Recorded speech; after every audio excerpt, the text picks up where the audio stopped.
Forgot your Netflix password and can't sign in on your Android? Don't worry. Your phone has a secret method that stores your Netflix password even if you forget it. In this quick guide, I'll show you how to recover your Netflix account with that secret method.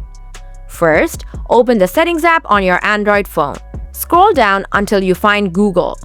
Make sure you're signed up with the same Google account that you used to create Netflix. That's all you need. Now tap on All Services. Scroll down to Autofill with Google. Tap on it. Now tap on Google Password Manager. Look for Netflix here. Once you find it, tap on it. Enter your current phone PIN or password.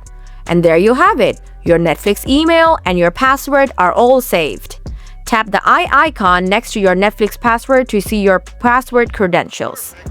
Now all that is left is for you to log back into Netflix using your password from here. If this helps you, make sure to like and subscribe for more quick tech tutorials. See you in the next one.